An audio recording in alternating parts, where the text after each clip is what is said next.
श्रीमदानंदतीर्थ भगवत्पादाचार्य गुरुभ्यो नमः।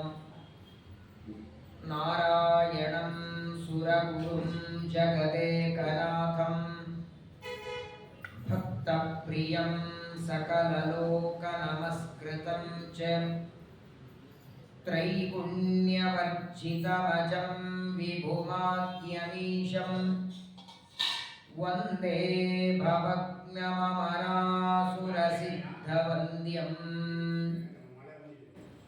नारायणाय परिपूर्णगुणार्णवाय विश्वोदयस्थितिलयोन्नियतिप्रदाय ज्ञानप्रदाय विबुधासुरसौख्यदुःखसत्कारणाय वितताय नमो नमस्ते।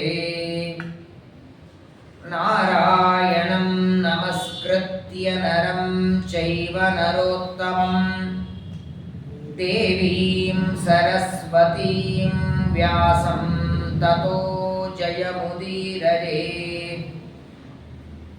कृष्णद्वैपायनं व्यासं विद्धि नारायणं स्वयं को ह्यन्यः पुण्डरीकाक्षात् महाभारतकृद्भवेत्। महत्वात् भारवत्वाच्च महाभारतमुच्यते। निरुक्तमस्य यो वेद सर्वपापैः प्रमुच्यते।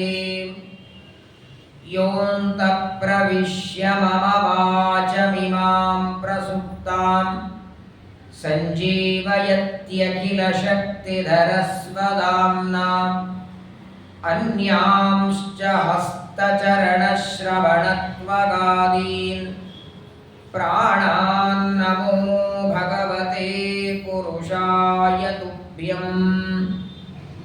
विदिक्षु दिक्षूर्ध्वमधः समन्तात् अन्तर्बहिर्भगवान् नारसिंहः प्रहापयल्लोकभयं स्वनेन स्वतेजसाग्रस्तसमस्ततेजाः। सज्ञानायानन्दविज्ञानमूर्तिं प्राप्तौ पृथिवीमाश्रमे तत्र तावत् जाज्वल्येते विष्णुवायुस्मदेवौ वेदौ व्यासानन्दतीर्थाभिधानौ। यो विप्रलम्ब विपरीतमतिप्रभूतान् वादान् निरस्य कृतवान् भुवि तत्त्ववादम्। सर्वेश्वरो हरिरिति प्रतिपादयन्तम् आनन्दतीर्थमुनिवर्यमहं नमामि।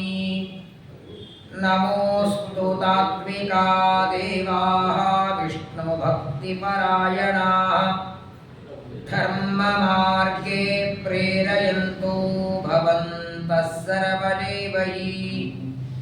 आपादमौलिपर्यन्तं गुरूणामाकृतिं स्मरेत् तेन विघ्नाः प्रणश्यन्ति सिद्ध्यन्ति च मनोरथाः। श्रीगुरुभ्यो नमः। एवं वसत्यमितपौरुषवीर्यसारे नारायणे स्वपुरिशक्रधनञ्जयोक्तः सम्प्राप्य लोमशमुनिः सकलानि तीर्थान्याप्तुं स पाण्डुतनयेषु सहाय आसीत्। स्वस्त्यस्तु सताम् अशेषसन्मङ्गलानि भवन्तु। श्लोकैकश्रवणपठनमात्रेण कथावक्तुश्च श्रोतॄणां निखिलकलिकतकल्मषापनूतनपटुतले मोक्षाद्यखिलपुरुषार्थसाधनीभूते श्रीमन्महाभारते वनपर्वणि यत्किञ्चित् पूर्वोक्तप्रमेयानुवादः ಹರಿ ಓಂ ಹರಿ ಓಂ ಹರಿ ಓಂ. ಶ್ರೀ ಗುರುಭ್ಯೋ ನಮಃ. ಭಗವಾನ್ ವೇದವ್ಯಾಸದೇವರು ಎಲ್ಲ ಶಾಸ್ತ್ರಗಳನ್ನು ಒಳಗೊಂಡಂತಹ ಪಂಚಮ ವೇದ ಅಂತ ಪ್ರಸಿದ್ಧವಾದ ಶ್ರೀಮನ್ ಮಹಾಭಾರತದ ರಚನೆಯನ್ನ ಮಾಡಿ ಪಾಂಡವರ ವಿಶೇಷವಾದ ಒಂದು ಕಥೆಯನ್ನ ಕಾಲಕಾಲದಲ್ಲಿ ಪಾಂಡವರಿಗೆ ಕೃಷ್ಣನ ಸಹಾಯ ಮಾಡಿದ ಕಥೆ, ಯಾರು ಧರ್ಮಾಚರಣೆ ಮಾಡ್ತಾರೆ ಅವರ ಹಿಂದೆ ಭಗವಂತ ಇರ್ತಾನೆ ಅನ್ನೋದು ಈ ಪಾಂಡವರ ಕಥೆಯಿಂದ ತಿಳಿಸ್ತಾ ಇದ್ದಾರೆ. ಎಷ್ಟು ಆಪತ್ತುಗಳು ಪಾಂಡವರಿಗೆ ಬಂತು, ವನವಾಸದಲ್ಲಿ ಏನೇನು ತೊಂದರೆಗಳು ಬರಬೇಕಾಗಿತ್ತು ವಾಸ್ತವಿಕವಾಗಿ, ಆದರೆ ಎಲ್ಲ ಆಪತ್ತುಗಳಿಂದ ಪಾಂಡವರು ಗೆದ್ದದ್ದು ಒಂದೇ ಒಂದು ಕೃಷ್ಣನ ದಯ, ಜೊತೆಗೆ ಅವರು ಸ್ವಯಂ ಧರ್ಮಿಷ್ಠರು. ಯಾವ ವ್ಯಕ್ತಿ ಧರ್ಮ ಮಾರ್ಗದಲ್ಲಿ ಇರ್ತಾನೆ, ಧರ್ಮದಿಂದ ಜೀವನ ನಡೆಸ್ತಾನೆ, ಎಲ್ಲರೂ ಅವನ ಕೈ ಬಿಟ್ಟರೂ ಕೂಡ ಅವನು ಆಚರಣೆ ಮಾಡುವ ಧರ್ಮ ಮಾತ್ರ ಅವನ ಕೈ ಬಿಡೋದಿಲ್ಲ. ಕೊನೆಗೆ ಅವನನ್ನ ಎತ್ತಿ ರಕ್ಷಣೆ ಮಾಡುವುದು ಅವನ ಧರ್ಮ. ಅದು ಪರೋಪಕಾರವಾಗಿರಬಹುದು, ದಾನ ಧರ್ಮ ಇರಬಹುದು, ವ್ರತ ಉಪವಾಸ ಇರಬಹುದು, ಯಾವುದೇ ಪಾಠ ಪ್ರವಚನ, ಯಾವುದೇ ಧರ್ಮ ಮಾಡಲಿ, ವಿಷ್ಣು ಪ್ರೀತಿಗಾಗಿ ಮಾಡುವ ಯಾವ ಧರ್ಮನೂ ನಮ್ಮನ್ನ ರಕ್ಷಣೆ ಮಾಡುತ್ತದೆ ಅನ್ನುವ ವಿಚಾರವನ್ನ ಪಾಂಡವರ ಕಥೆಯಿಂದ ತಿಳಿಸ್ತಾ ಇದ್ದಾರೆ. ಎಲ್ಲ ಪಾಂಡವರು ವನವಾಸದಲ್ಲಿ ನಾನಾ ರೀತಿಯಾದಂತಹ ಕಷ್ಟಗಳನ್ನು ಅನುಭವಿಸ್ತಾರೆ. ಅನೇಕ ತರಹದ ಧರ್ಮಗಳನ್ನು ಆಚರಣೆ ಮಾಡ್ತಾ ಕೆಲವು ದಿನಗಳವರೆಗೆ ದ್ವೈತವನದಲ್ಲಿ ಕಾಲ ಕಳೆದಿದ್ದಾರೆ. ಕೆಲವು ದಿನ ಕಾಮ್ಯಕ ಅನ್ನುವ ವನದಲ್ಲಿ ಪಾಂಡವರು ವನವಾಸ ಮಾಡುತ್ತಾರೆ. ಯಾವಾಗ ಎಲ್ಲ ಅಸ್ತ್ರವನ್ನ ಪಡಿಬೇಕು ಅಂತ ಅರ್ಜುನ ಸ್ವರ್ಗಲೋಕಕ್ಕೆ ಹೋಗ್ತಾರೆ, ಅರ್ಜುನ ತಿರುಗಿ ಬರುವವರೆಗೆ ಒಂದೇ ಕಡೆಗೆ ಇರೋದಕ್ಕೆ ಮನಸ್ಸು ಬರಲಿಲ್ಲ. ಒಂದೇ ಕಡೆಗೆ ಇದ್ದಾಗ ಆ ಅರ್ಜುನನ ನೆನಪಾಗಬೇಕು, ಮೇಲಿಂದ ಮೇಲೆ ಅವರ ನೆನಪಾಗಿ ದುಃಖ ಆಗಬೇಕು. ವಿಚಾರ ಮಾಡುತ್ತಾರೆ, ಒಂದೇ ಕಡೆ ಇರೋದು ಬೇಡ, ಎಲ್ಲ ತೀರ್ಥಕ್ಷೇತ್ರಗಳ ಸಂಚಾರ ಮಾಡೋಣ. ಅರ್ಜುನ ಮರಳಿ ಬರುವವರೆಗೆ ಎಲ್ಲ ಕ್ಷೇತ್ರಗಳ ಸಂಚಾರ ಮಾಡೋಣ ಅಂತ ಪಾಂಡವರು ಸಿದ್ಧರಾಗ್ತಾರೆ. ಅದೇ ಹೊತ್ತಿಗೆ ಅವರಿಗೆ ಅನುಗ್ರಹ ಮಾಡಬೇಕು ಅಂತ ಲೋಮಶ ಅಂತ ಒಬ್ಬ ಋಷಿಗಳು, ಮಹಾಜ್ಞಾನಿಗಳು, ಆ ಲೋಮಶ ಋಷಿಗಳು ದ್ವಾರಕಾಪಟ್ಟಣಕ್ಕೆ ಬಂದಾಗ ಕೃಷ್ಣ ಹೇಳ್ತಾನೆ, ನೀವೀಗಿಂದೀಗ ಅರಣ್ಯಕ್ಕೆ ಹೋಗಿ, ವನವಾಸಕ್ಕೆ ಹೋಗಿ, ವನವಾಸದಲ್ಲಿ ಪಾಂಡವರು ಅರ್ಜುನ ತಪಸ್ಸಿಗೆ ಹೋಗಿದ್ದಾರೆ, ಅಸ್ತ್ರಗಳನ್ನು ಪಡೆದುಕೊಂಡು ಬರಬೇಕು ಅಂತ ಹೋಗಿದ್ದಾನೆ. ಅರ್ಜುನ ಇಲ್ಲದೆ ಯಾವ ಉಳಿದೆಲ್ಲ ಪಾಂಡವರು ಬಹಳ ದುಃಖದಲ್ಲಿದ್ದಾರೆ, ಅವರಿಗೆ ಎಲ್ಲ ತೀರ್ಥಯಾತ್ರೆಗಳನ್ನು ಮಾಡಿಸಬೇಕು ಹೊರಡಿ ಅಂತ ಭಗವಂತನಾಜ್ಞೆ. ಹಾಗೇನೆ ಇಂದ್ರದೇವರು ಮತ್ತು ಅರ್ಜುನ ಅವರೂ ಪ್ರಾರ್ಥನೆ ಮಾಡಿರ್ತಾರೆ ಅನ್ನೋದಕ್ಕಾಗಿ ಲೋಮಶ ಋಷಿಗಳು ಪೃಥ್ವೀಂ ಪ್ರದಕ್ಷಿಣತ ಏತ್ಯ ಸಮಸ್ತ ತೀರ್ಥ ಸ್ನಾನಂ ಯಥಾ ಕ್ರಮತರೇವ ವಿಧಾಯ ಪಾರ್ಥಾಃ. ಯಾವಾಗಲೂ ನೋಡಿ, ಯಾತ್ರೆ ಬೇಕಾದಷ್ಟು ನಮ್ಮ ಹತ್ರ ದುಡ್ಡಿರಲಿ, ಹೋಗಿ ಬರುವಷ್ಟು ಪೂರ್ಣ, ಮನೆಯಿಂದ ಫ್ಲೈಟಿಗೆ ಹೋಗಿ ಮತ್ತೆ ನಿಮ್ಮ ಮನೆಗೆ ಬರುವಷ್ಟು ಫ್ಲೈಟಲ್ಲಿ ದುಡ್ಡಿದ್ರು, ನಿಜವಾದ ಯಾತ್ರೆ ಜೊತೆಗೆ ಒಬ್ಬ ಬ್ರಾಹ್ಮಣನ ಕರ್ಕೊಂಡು ಹೋಗ್ಬೇಕು. ನಮ್ಮಷ್ಟಕ್ಕೆ ನಾವು ಹೋಗಿ ಬಂದ್ರೆ ಅದು ಯಾತ್ರೆ ಆಗೋದಿಲ್ಲ, ಅದು ಪಿಕ್ನಿಕ್ ಆಗುತ್ತೆ. ಸುಮ್ಮನೆ ಇಲ್ಲಿ ಮಾಡಿದ ಊಟ ಅಡಿಗೆ ಅಲ್ಲಿ ಹೋಗಿ ತಿಂದು ಬರೋದು, ಇಲ್ಲಿ ಮಾಡಿದ ಅವಲಕ್ಕಿಯನ್ನು ತಿನ್ನೋದಕ್ಕೆ ಜಾಗ ಬೇರೆ ಅಷ್ಟೆ. ಆ ಕ್ಷೇತ್ರದ ಮಹಿಮಾ, ಸ್ನಾನದ ಸಂಕಲ್ಪ, ನದಿಯ ಮಹಿಮಾ, ಅಲ್ಲಿ ತಪಸ್ಸು ಮಾಡುವ ಋಷಿಮುನಿಗಳ ಬಗ್ಗೆ ಗೊತ್ತಾಗದೇ ಇದ್ರೆ ಎಷ್ಟು ಬಾರಿ ಹರಿದ್ವಾರಕ್ಕೆ ಹೋದ್ರೂ ಲಾಭ ಇಲ್ಲ, ಎಷ್ಟು ಬಾರಿ ಬದಲಿ ಹೋದ್ರೂ ಲಾಭ ಇಲ್ಲ. ಹಾಗಾಗೇನೆ ಪಾಂಡವರು ಅಜ್ಞಾನಿಗಳಲ್ಲ, ಮಹಾಜ್ಞಾನಿಗಳು. ಆದರೂ ಕೂಡ ಆ ತೀರ್ಥಕ್ಷೇತ್ರಗಳ ಯಾತ್ರೆಯನ್ನ ಲೋಮಶ ಅನ್ನುವ ಋಷಿಗಳ ಜೊತೆಗೆ ಹೊರಟಿದ್ದಾರೆ. ಮಧ್ಯ ಮಧ್ಯದಲ್ಲಿ ಪಾಂಡವರಿಗೆ ನಾನಾ ರೀತಿಯಾದ ಉಪದೇಶವನ್ನ ಮಾಡುತ್ತಾ ಪಾಂಡವರು ಸಂಚಾರವನ್ನ ಮಾಡುತ್ತಾ ಎಲ್ಲಿಗೆ ಬಂದಿದ್ದಾರೆ? ಪ್ರಭಾಸ ಕ್ಷೇತ್ರಕ್ಕೆ ಬಂದಿದ್ದಾರೆ. ದ್ವಾರಕಾ ಹತ್ರ ಇದೆ. ಶ್ರೀಕೃಷ್ಣ ಪರಮಾತ್ಮ ಇನ್ನು ಮುಂದೆ ಪರಮಾತ್ಮ ಕೃಷ್ಣಾವತಾರವನ್ನು ಮುಗಿಸೋದಕ್ಕಾಗಿ ಯಾವ ಕ್ಷೇತ್ರದಲ್ಲಿ ತನ್ನ ಕಾಲಿಗೆ ಒಬ್ಬ ವ್ಯಾಧ ಬಾಣ ಹೊಡಿತಾನೆ ಅಂತಹ ದಿವ್ಯವಾದ ಕ್ಷೇತ್ರ ಸಮುದ್ರದ ದಂಡೆ ಪ್ರಭಾಸ ಕ್ಷೇತ್ರಕ್ಕೆ ಸಂಚಾರ ಮಾಡ್ತಾ ಪಾಂಡವರು ಬಂದಿದ್ದಾರೆ. ಅಲ್ಲೇ ಹತ್ತಿರದಲ್ಲಿ ದ್ವಾರಕಾ ಇದೆ. ದ್ವಾರಕೆಯಲ್ಲಿದ್ದ ಕೃಷ್ಣನಿಗೆ ಗೊತ್ತಾಯಿತು, ವನವಾಸದಲ್ಲಿದ್ದ ಪಾಂಡವರು ಸಂಚಾರ ಮಾಡ್ತಾ ಪ್ರಭಾಸಕ್ಕೆ ಬಂದಿದ್ದಾರೆ ಅಂತ ಗೊತ್ತಾದ ಕ್ಷಣ ತನ್ನ ಎಲ್ಲ ಯಾದವರನ್ನ ಕರೆದು ಹೇಳ್ತಾನೆ, ಪಾಂಡವರಿಗೆ ಆದರ ಸತ್ಕಾರ ಮಾಡಿ. ಅವರು ವನವಾಸದಲ್ಲಿದ್ದಾರೆ, ಇವಾಗ ಸಂಚಾರ ಮಾಡ್ತಾ ಪ್ರಭಾಸಕ್ಕೆ ಬಂದಿದ್ದಾರೆ, ಇನ್ನ ದ್ವಾರಕೆಗೆ ಬರ್ತಾರೆ, ಅತಿಥಿಗಳು ಬಂದಾಗ ಸತ್ಕಾರ ಮಾಡಬೇಕು, ನೀವೆಲ್ಲ ಹೊರಡಿ ಅಂತ ಪರಮಾತ್ಮ ಕೊಟ್ಟು ಕಳಿಸ್ತಾನೆ. ಪಾಂಡವರಿಗೂ ಕೃಷ್ಣನಿಗೂ ಮತ್ತೆ ಭೇಟಿಯಾಗಿ ಪ್ರಭಾಸ ಕ್ಷೇತ್ರದಲ್ಲಿ ಕೃಷ್ಣ ಬರ್ತಾನೆ, ಪರಸ್ಪರವಾಗಿ ಮಾತಾಡ್ತಾರೆ. ಕೃಷ್ಣನ ಮುಂದೆ ತಮ್ಮ ದುಃಖ ಎಲ್ಲ ಹೇಳ್ಕೊತಾರೆ. 6 ತಿಂಗಳು ತಪಸ್ಸು ಮಾಡಿ ಬರ್ತೇನೆ ಅಂತ ಹೋದವ ಅರ್ಜುನ ಇನ್ನೂ ಬರ್ತಿಲ್ಲ. 5 ವರ್ಷ ಬರಲಿಲ್ಲ ಅರ್ಜುನ. 12 ವರ್ಷದ ವನವಾಸದೊಳಗೆ 5 ವರ್ಷಗಳವರೆಗೆ ಅರ್ಜುನ ಸ್ವರ್ಗಲೋಕದಲ್ಲಿ ಇಂದ್ರದೇವರಿಂದ ಅಸ್ತ್ರಗಳನ್ನು ಪಡಿತಾ ಇದ್ದಾನೆ. ಎಲ್ಲ ಕಷ್ಟಗಳನ್ನ ದುಃಖಗಳನ್ನ ಹೇಳ್ಕೊಂಡಿದ್ದಾರೆ. 1-2 ದಿನ ಪ್ರಭಾಸ ಕ್ಷೇತ್ರದಲ್ಲಿ ಇದ್ದು ಅಲ್ಲಿಂದ ಮತ್ತೆ ಕೃಷ್ಣನ ಅನುಮತಿಯನ್ನ ಪಡೆದು ಪಾಂಡವರ ಯಾತ್ರೆ ಮುಂದೆ ಹೊರಟಿತು. ಲೋಮಶ ಋಷಿಗಳು ಜೊತೆಗೆ ಇದ್ದಾರೆ, ಅವರ ಜೊತೆಗೆ ಗಂಗಾ ಸ್ನಾನಕ್ಕೆ ಬಂದಿದ್ದಾರೆ. ಈಶ ಗಂಗಾ ಸಪ್ತವಿಧ ರಾಜತೆ ಭರತರ್ಷಭ ಸ್ಥಾನಂ ವಿರಜಸಂ ಪುಣ್ಯಂ ಯತ್ರಾಗ್ನಿರ್ನಿತ್ಯ ವಿದ್ಯತೆ. ಹರಿದ್ವಾರಕ್ಕೆ ಗಂಗಾ ಸ್ನಾನಕ್ಕೆ ಬಂದಿದ್ದಾರೆ ಪಾಂಡವರು.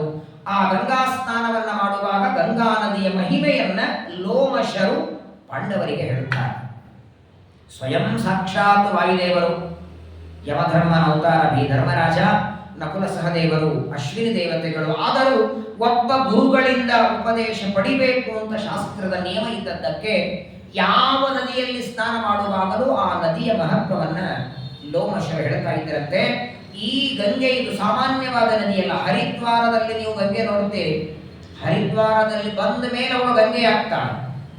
ವಾಸ್ತವಿಕವಾಗಿ ಬದರಿಕಾಶ್ರಮದಿಂದ ಹೊರಟದ್ದು ಅಲಕನಂದ, ಮುಂದೆ ಈ ಕಡೆ ಪ್ರಭಾವ, ಮಧ್ಯದಲ್ಲಿ ಬರಬೇಕಾದಾಗ 6 ಪ್ರಯಾಗಗಳಲ್ಲಿ ಒಂದೊಂದು ನದಿಗಳ ಸಮಾಗಮವಾಗುತ್ತೆ. ಅದನ್ನ ನೀವು ನೋಡ್ತಾ ಬರ್ತೀರಿ. ವಿಷ್ಣು ಪ್ರಯಾಗ, ದೇವಪ್ರಯಾಗ, ಕರ್ಣಪ್ರಯಾಗ, ರುದ್ರಪ್ರಯಾಗ, ನಂದಪ್ರಯಾಗ. ದೇವಪ್ರಯಾಗದಲ್ಲಿ ಭಾಗೀರಥಿಯ ಸಂಗಮ, ಎಲ್ಲ ನದಿಗಳ ಸಂಗಮವಾಗಿ ಕೊನೆಗೆ ಹರಿದ್ವಾರದಲ್ಲಿ ಅವಳು ಗಂಗೆಯಾಗಿ ಬರ್ತಾಳೆ. ಸಾಕ್ಷಾತ್ ವಿಷ್ಣು ಪಾದೋದಕವನ್ನು ಮಾತಾಡ್ತಾರೆ.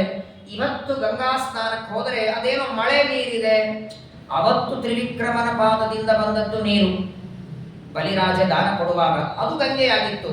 ಇವತ್ತಿದು ಮಳೆ ನೀರಲ್ಲ, ಇದು ಯಾಕೆ ಗಂಗೆ ನೀರಾಗತ್ತೆ ಅಂತ ಸಂದೇಹ ಪಡಬೇಡಿ. ಇವತ್ತಿಗೂ ನೀವು ಹರಿದ್ವಾರಕ್ಕೆ ಹೋಗಿ, ಕಾಶಿಗೆ ಹೋಗಿ, ಅಷ್ಟೇ ಅಲ್ಲ ವೆಂಕಟಾಚಲದಲ್ಲಿರೋ ಪುಷ್ಕರಣಿ ಸ್ನಾನಕ್ಕೆ ಹೋಗಿ, ಯಾವುದೇ ನದಿಗಳ ಸ್ನಾನಕ್ಕೆ ಹೋದರೂ ಆ ನೀರು ಅದು ವಿಷ್ಣು ಪಾದೋದಕನೇ. ಅವತ್ತೇನು ತ್ರಿವಿಕ್ರಮನ ಪಾದದಿಂದ ನೀರು ಕೆಳಗೆ ಬಂತೋ ಆ ನೀರನ್ನ ಪ್ರತಿ ವರ್ಷ ಮಳೆಗಾಲದಲ್ಲಿ ವಾಯುದೇವರು ತಮ್ಮ ದಿವ್ಯವಾದ ತೇಜಸ್ಸಿನಿಂದ ಆ ನೀರನ್ನ ಮೇಲೆ ಒಯ್ದು ಮತ್ತೆ ಅದೇ ನದಿಯಲ್ಲಿ ಬರೋ ಹಾಗೆ ಮಾಡುತ್ತಾರೆ. ಇದು ವಾಯುದೇವರ ಕೆಲಸ. ಸಾಮಾನ್ಯವಾಗಿ ಬೇಸಿಗೆ ಕಾಲದಲ್ಲಿ ಸೂರ್ಯ ತನ್ನ ಕಿರಣಗಳಿಂದ ನೀರು ಮೇಲೆ ಒಯ್ದು ಮಳೆಗಾಲದಲ್ಲಿ ಹಾಕ್ತಾನೆ. ಹಾಗಾಗೇನೆ ಬೇಸಿಗೆಯ ನಂತರದಲ್ಲೇ ಮಳೆಗಾಲ. ಬಿಸಿಲು ಹೆಚ್ಚಾಯಿತು ಅಂದ್ರೆ ಮಳೆ ಬರುತ್ತೆ ಅಂತೀವಿ ನಾವು. ಏನು ಸಂಬಂಧ? ಕಿರಣಗಳ ಮೂಲಕ ಇಲ್ಲಿರುವ ನೀರು ಮೇಲೆ ಒಯ್ದು ಮತ್ತೆ ಹಾಕ್ತಾನೆ. ಈ ದೊಡ್ಡ ದೊಡ್ಡ ಪಾರ್ಕ್ಗಳಲ್ಲಿ ಮಾಡಿರ್ತಾರೆ ನೋಡಿ, ನೀರು ಮೇಲೆ ಹೋಗುತ್ತೆ, ಅವೇ ನೀರು ಸೈಕ್ಲಿಂಗ್ ಆಗತ್ತಲ್ಲ. ಹಾಗೆ ಇಲ್ಲಿರುವ ಗಂಗಾ ನೀರು ಮತ್ತೆ ಮೇಲೆ ಹೋಗಿ ಮತ್ತೆ ಅದು ಮಳೆ ಮೂಲಕ. ಆದ್ರೆ ಒಂದು ಮಾತು ನೋಡಿ, ಭಗವಂತನ ಅನುಗ್ರಹ, ವಾಯುದೇವರು ಮಾಡುವ ಕೆಲಸ, ಯಾವ ನದಿಯ ನೀರು ಮೇಲೆ ಹೋಗುತ್ತೆ ಮತ್ತು ಅದೇ ನದಿಯಲ್ಲಿ ಬೀಳೋ ವ್ಯವಸ್ಥೆ. ಪುಷ್ಕರಣಿಯ ನೀರು ಮೇಲೆ ಹೋದ್ರೆ ಮತ್ತೆ ಪುಷ್ಕರಣಿಯಲ್ಲಿ, ಆಕಾಶಗಂಗಾ ನೀರು ಮೇಲೆ ಹೋದ್ರೆ ಮತ್ತೆ ಆಕಾಶಗಂಗಾ. ಹಾಗಾಗಿ ಇವತ್ತಿಗೆ ತ್ರಿವಿಕ್ರಮನ ಪಾದದಿಂದ ಗಂಗೆ ಹೊರಗೆ ಬಂದು 1000 ವರ್ಷಗಳು ಕಳೆದಿರಬಹುದು. ಇವತ್ತೂ ಹರಿದ್ವಾರ ಕಾಶಿಗೆ ಹೋದ್ರೆ ಅದು ವಿಷ್ಣು ಪಾದೋದಕನೇ. ಇದು ಯಾವುದೋ ಮಳೆ ನೀರು ಅಂತ ಸಂದೇಹ ಪಡ್ತಕ್ಕದಲ್ಲ. ದೇವಾನುದೇವತೆಗಳೆಲ್ಲ ಸ್ನಾನ ಮಾಡ್ತಾರೆ. 88 ಸಹಸ್ರಾಣಿ ಗಂಧರ್ವಾಹ ಶೀಘ್ರಗಾಮಿನಃ ತಥಾ ಕಿಂ ಪುರುಷಾರಾಜನ್ ಯಶ್ಚಾಶೈವ ಚತುರ್ಮುಖಾಃ ಅನೇಕ ರೂಪ ಸಂಸ್ಥಾನಾಃ ನಾನಾ ಪ್ರಹರಣಾಶ್ಚತೆ ಯಕ್ಷೇಂದ್ರಂ ಮನುಜಶ್ರೇಷ್ಠ ಮಣಿಭದ್ರಮುಪಾಸತೆ. ಯಾವ ಲೋಮಶರು ಗಂಗಾ ನದಿಯ ಸ್ನಾನವನ್ನ ಮಾಡಿ ಎಲ್ಲರೂ ಗಂಗೆಗೆ ಅರ್ಘ್ಯವನ್ನ ಕೊಡ್ತಾರೆ. ಯಾವುದೇ ನದಿಯಲ್ಲಿ ಸ್ನಾನ ಮಾಡಿದರೆ ನದ್ಯಭಿಮಾನಿ ದೇವತೆಗೆ ಆ ನದಿಯಲ್ಲಿ ಅಂತರ್ಗತವಾದ ಭಗವಂತನ ಒಂದು ರೂಪಕ್ಕೆ ಅರ್ಘ್ಯ ಕೊಡದೆ ಹೊರಗೆ ಬರಬಾರದು. ಯಾವಾಗೇ ಸ್ನಾನ ಮಾಡಲಿ, ಆಕ್ಚುಲಿ ಮನೆಯಲ್ಲಿ ಸ್ನಾನ ಮಾಡಿದಾಗಲೂ ಪ್ರತಿನಿತ್ಯದಲ್ಲಿ ಅರ್ಘ್ಯ ಕೊಡಬೇಕಂತ. ಯನ್ಮಯ ದೂಷಿತಂ ತೋಯಂ ಶಾರೀರ ಮಲ ಸಂಭವಂ ತದ್ದೋಷ ಪರಿಹಾರಾರ್ಥಂ ಯಕ್ಷ್ಮಾಣಂ ತರ್ಪಯಾಮ್ಯಹಂ. ನಮ್ಮ ಪಾದಕ್ಕೆ ಹತ್ತಿದ ಒಂದು ಮಣ್ಣು, ಒಂದು ಧೂಳು, ಅದು ಅಕಸ್ಮಾತ್ ದೊಡ್ಡವರಿಗೆ ತಾಕಿದ್ರೆ ಅವಮಾನ ಮಾಡ್ದಂಗೆ. ನಮ್ಮ ಪಾದದ ಧೂಳಿ ದೊಡ್ಡವರಿಗೆ ತಾಕಿದರೆ ಅವಮಾನ. ವಿಚಾರ ಮಾಡಿ, ಸಮಗ್ರವಾದ ನಮ್ಮ ಶರೀರದ ಮಣ್ಣೆಲ್ಲ ಹೊಲಸೆಲ್ಲ ನದಿಯಲ್ಲಿ ಹಾಕ್ತೇವೆ. ನಮ್ಮ ದೇಹದ ಕೊಳೆಯೆಲ್ಲ ಶರೀರ ಮಲವೆಲ್ಲ ಬಿಡ್ತೇವೆ. ಆ ದೋಷ ಪರಿಹಾರಕ್ಕೆ ಗಂಗಾದೇವಿಗೆ ಅರ್ಘ್ಯವನ್ನು ಕೊಡಬೇಕು. ಅದನ್ನು ಲೋಮಶರು ಬಹಳ ಸುಂದರವಾಗಿ ವರ್ಣನೆಯನ್ನು ಮಾಡಿ ಹರಿದ್ವಾರದಲ್ಲಿ ಗಂಗಾ ಸ್ನಾನವನ್ನು ಮುಗಿಸಿ ಗಂಗಾದೇವಿಯ ಮಹತ್ವವನ್ನು ತಿಳಿದು ಪಾಂಡವರಂತಾರೆ, ಹೇಗೋ ಹರಿದ್ವಾರ ಬಂದಿದ್ದೇವೆ, ಬದರಿಗೆ ಹೋಗಿ ಬರೋಣ. ಅರ್ಜುನ ಬರೋವರೆಗೆ ಬೇರೆ ಕೆಲಸ ಇಲ್ಲ. ಈಗ ಒಟ್ಟಿಗೆ 12 ವರ್ಷ ಕಳಿಬೇಕು ವನವಾಸ. ಒಂದೇ ಕಡೆಗೆ ಇರೋ ಬದಲು ಎಲ್ಲ ಕ್ಷೇತ್ರಗಳ ಯಾತ್ರೆ ಮಾಡಿಕೊಂಡು ಬರೋಣ ಅಂತ ಬದರಿಗೆ ಹೊರಟಿದ್ದಾರೆ. ಆಗಿನ ಕಾಲ ಪಾಂಡವರು ಮಾಡುವ ಬದರಿ ಯಾತ್ರೆ ಯಾವ ಯಾವ ಸಲಕರಣೆಗಳಿಲ್ಲ. ಇವತ್ತಿನ ಹಾಗೆ ದಾರಿ ಇಲ್ಲ. ಹೌದಪ್ಪ, ಹಾಕಿದ್ರೆ ಲೊಕೇಶನ್ ಬರುತ್ತೆ ಅಂತಿಲ್ಲ. ಎಂಥ ಕಾಲ ನೋಡಿ. ಆಚಾರ್ಯರು 2 ಬಾರಿ ಬದರಿ ಮಾತ್ರೆ ಮಾಡಿದ್ದಾರೆ. ಶ್ರೀಮದಾಚಾರ್ಯರ ಕಾಲದಲ್ಲೇನೆ ಬರೇ ಕಲ್ಲು ಗುಡ್ಡ ಹೋಗ್ತಾ ಇರಬೇಕಷ್ಟೆ. ಯಾವಾಗ ಬರ್ತದೆ ಏನ್ ಗೊತ್ತು, ಇವತ್ತೆಲ್ಲ ಎಡಕ್ಕೆ ಬಲಕ್ಕೆ ಒಂದೊಂದು ಪ್ರಯಾಗಗಳು ಬರ್ತವೆ. ಇಷ್ಟು ದೊಡ್ಡದಾಗಿ 300 ಕಿಲೋಮೀಟರ್ ಬದರಿ ಯಾತ್ರೆ ಅಂತ ಹರಿದ್ವಾರದಿಂದ ತೋರಿಸ್ತಾರೆ. ಅದು ಏನೂ ಇರಲಿಲ್ಲ. ಯಾವ ಬೋರ್ಡ್ ಇಲ್ಲ, ಫಲಕ್ಕಿಲ್ಲ, ಹೋಗುವ ದಾರಿ ಇಲ್ಲ, ಹೋಗ್ತಾ ಇರಬೇಕು. ಪಾಂಡವರು ಬದರಿ ಯಾತ್ರೆಗೆ ಹೊರಟಿದ್ದಾರೆ. ಮಾರ್ಗ ಮಧ್ಯದಲ್ಲಿ, ಬದರಿಗೆ ಹೋಗುವಾಗ ಮಾರ್ಗ ಮಧ್ಯದಲ್ಲಿ ಬೇರೆ ಬೇರೆ ಭಗವಂತನ ಮಹಿಮೆಗಳನ್ನು ಹೇಳ್ತಾ, ಸಾಕ್ಷಾತ್ ಪರಮಾತ್ಮನ ಸ್ಥಾನ ವೇದವ್ಯಾಸ ಮತ್ತು ನಾರಾಯಣ 2 ಆಶ್ರಮ ಬದರಿಯಲ್ಲಿವೆ. ನಾವೇನಿವತ್ತು ಬದರಿಗೆ ಹೋಗ್ತೀವಿ ನೋಡಿ, ಮನುಷ್ಯರೆಲ್ಲ ಹೋಗುವ ಬದರಿಯನ್ನ ವಿಶಾಲ ಬದರಿ ಅಂತ ಕರೆಯೋದು. ಇನ್ನೊಂದು ಬದರಿ ಇದೆ, ಮಹಾಬದರಿಕಾಶ್ರಮ. ಅದು ಮನುಷ್ಯರಿಗೆ ಗೋಚರ ಅಲ್ಲ. ನರಾಣಾಂ ಗೋಚರಂ ಬದರಿಕಾಶ್ರಮ ಮಾರ್ಗ. ನಾವೆಲ್ಲ ಹೋಗುವಂತಹ ಬದರಿ ಅದು ವಿಶಾಲ ಬದರಿ ಅಂತ. ಅಲ್ಲಿ ಯಾವ ವಿಷ್ಣು ಪ್ರಯಾಗದ ನಂತರದಲ್ಲಿ ಬರುವಂತಹ ಬದರಿ, ಅಲ್ಲಿಗೆ ಪಾಂಡವರು ಬಂದಿದ್ದಾರೆ. ಸಾಕ್ಷಾತ್ ಪರಮಾತ್ಮನ ಪಾದದಿಂದ ಉದ್ಭವಿಸಿದ ಅಲಕನಂದೆಯಲ್ಲಿ ಸ್ನಾನವನ್ನು ಮಾಡಿ ನಾರಾಯಣ ದೇವರ ದರ್ಶನ, ಹಾಗೇನೆ ವೇದವ್ಯಾಸ ದೇವರ ದರ್ಶನವನ್ನು ಮಾಡಿಕೊಂಡಿದ್ದಾರೆ. ಯಾವ ವೇದವ್ಯಾಸ ದೇವರ ಅನುಗ್ರಹದಿಂದ ನಿಶ್ಚಿಂತವಾಗಿ ರಾಜಸೂಯಾಗ ನಡೀತು, ತಮಗೆ ರಾಜಸೂಯಾಗವನ್ನು ಮಾಡಿಸಿದ ವ್ಯಾಸರ ದರ್ಶನವನ್ನು ಪಾಂಡವರು ಆ ದಿವ್ಯವಾದಂತಹ ಬದರಿಕಾಶ್ರಮದಲ್ಲಿ ಮಾಡುತ್ತಾರೆ. ಸಾಮಾನ್ಯವಾಗಿ ನಾವು ನೀವೆಲ್ಲ ಬದರಿಗೆ ಹೋದ್ರೆ ಮುಗೀತು, ಅದರ ಮುಂದೆ ಹೋಗ್ಲಿಕ್ಕೆ ಯಾತ್ರೆ ಇಲ್ಲ. ಬದರಿ ಕೊನೆಯ ಊರು ಮಾನ ಅಂತ, ಅಲ್ಲಿ ಅಲ್ಲಿಂದ ಮುಂದೆ ಈಗಾಗಲೂ ಹೋದಾಗ ನೋಡ್ತೀರಿ, ಪಾಂಡವರು ಹೋಗಿ ಜಾಗ ಅಟ್ಟೆ ನೋಡ್ಕೊಂಡ್ ಬರ್ಬೇಕಟ್ಟೆ, ಹೋಗುವಂಗಿಲ್ಲ. ಪಾಂಡವರು ಬದರಿಕಾಶ್ರಮಕ್ಕೆ ಬಂದ ಮೇಲೆ ಅಲ್ಲಿಂದ ಮತ್ತೆ ತಿರುಗಿ ಬರಲಿಲ್ಲ, ಹಾಗೇ ಮುಂದೆ ಹೊರಟಿದ್ದಾರೆ. ಬದರಿಯೊಳಗೆ 1-2 ದಿನಗಳ ಇದ್ದು ವೇದವ್ಯಾಸ ದೇವರ ದರ್ಶನ ಮಾಡಿಕೊಂಡು ಲೋಮಶರಿಗೆ ಹೇಳ್ತಾರೆ, ಗಂಧಮಾದನ ಪರ್ವತಕ್ಕೆ ಹೋಗಿ ಬರೋಣ. ಪರಮ ದಿವ್ಯವಾದಂತಹ ಅನೇಕ ಹೂವಿನ ಹಣ್ಣಿನ ಗಿಡಗಳು, ರಮ್ಯವಾದಂತಹ ಪರ್ವತ, ಅಲ್ಲಿಗೆ ಹೋಗೋಣ ಅಂತ ಪಾಂಡವರಂದಾಗ ಆಗಲಿ ಅಂತ ಹೊರಟಿದ್ದಾರೆ. ಬಹಳ ದುರ್ಗಮ ಗಂಧಮಾದನ ಪರ್ವತ ಯಾತ್ರೆ, ಅಷ್ಟು ಸುಲಭವಲ್ಲ. ಎಲ್ಲಿ ನೋಡಿದಲ್ಲಿ ಹುಲಿ, ಸಿಂಹ, ಚಿರತೆಗಳು, ಮನುಷ್ಯರನ್ನ ಕಂಡ್ರೆ ಇರಬೇಕು ಅಂತಹ ಭಯಂಕರವಾದ ಅಡವಿಯೊಳಗೆ ಜ್ಞಾನಿಗಳಾದ ಲೋಮಶರ ಜೊತೆ ಹೊರಟಿದ್ದಾರೆ. ತ್ರಯೋವಯಂಗ ವಿಶ್ವಾಮಹ ಲಘುದ್ವಾರಾಯ ತೌರತಾಃ. ಆದರೆ ನೋಡಿ, ಇವೇ ಪಾಂಡವರೇನು ತೀರ್ಥಯಾತ್ರೆ ಮಾಡ್ತಾ ಹೊರಟಿದ್ದಾರೆ. ಇವತ್ತಿನ ಹಾಗೆ ಕಾರ್ ಇಲ್ಲ, ಬಸ್ ಇಲ್ಲ, ಲಾರಿ ಇಲ್ಲ, ಏನು ಆಟೋ ಇಲ್ಲ, ಏನು ನಡೀತಾ ಹೋಗ್ಬೇಕು. ಎಷ್ಟು ನಡೀತಾರೆ ಹೇಳಿ ಪಾಪ. ಎಲ್ಲಿ ಹರಿದ್ವಾರ, ಎಲ್ಲಿ ಬದರಿ, ಬದರಿಕಾಶ್ರಮದವರೆಗೆ ನಡೆದು ಬಂದಿದ್ದಾರೆ.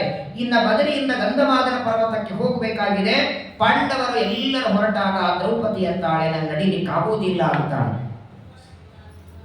ವನವಾಸದಲ್ಲಿ ಮೊದಲನೆದ್ದು ಸಕಾಲಕ್ಕೆ ಊಟ ಇರಲ್ಲ, ಏನೋ ಊಟ ಇರುತ್ತೆ, ಇಷ್ಟೇ ಆಹಾರ ತಿನ್ನಬೇಕು, ವಿಶ್ರಾಂತಿ ಇರೋದಿಲ್ಲ, ಹೋಗ್ತಾ ಇರಬೇಕು ಪ್ರಯಾಣ.